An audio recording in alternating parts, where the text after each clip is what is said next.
أعوذ بالله من الشيطان الرجيم بسم الله الرحمن الرحيم ولقد أهلكنا ما حولكم من القرى وصرفنا الآيات لعلهم يرجعون فلولا نصرهم الذين اتخذوا من دون الله قربانا آلهة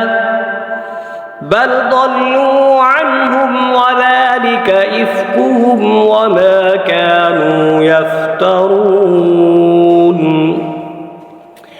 وإذ صرفنا إليك نفرا من الجن يستمعون القرآن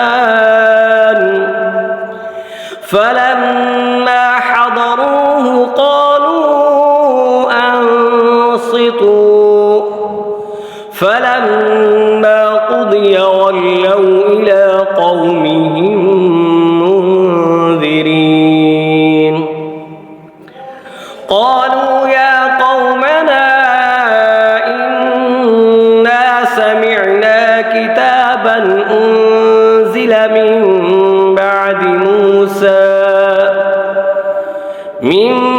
بعد موسى مصدقا لما بين يديه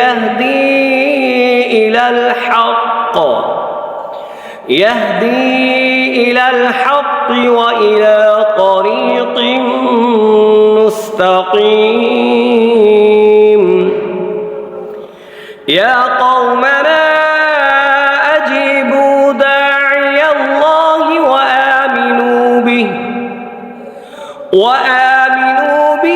يغفر لكم من ذنوبكم ويجركم من عذاب أليم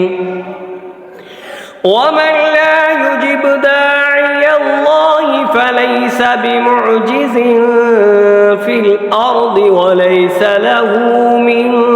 دونه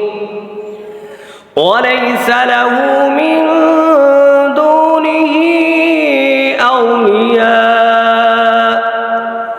أولئك في ضلال مبين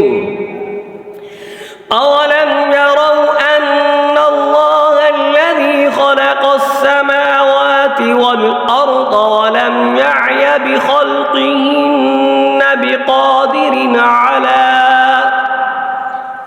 بقادر على أن يحيي الموتى بلى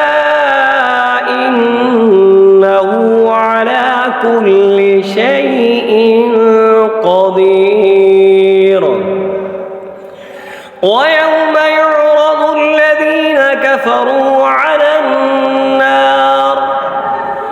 أليس هذا بالحق قالوا بلى وربنا قال فذوقوا العذاب بما كنتم تكفرون فاصبر كما صبر أولو العزم من الرسل ولا تستعجل لهم كأنهم يوم يرون ما يوعدون لم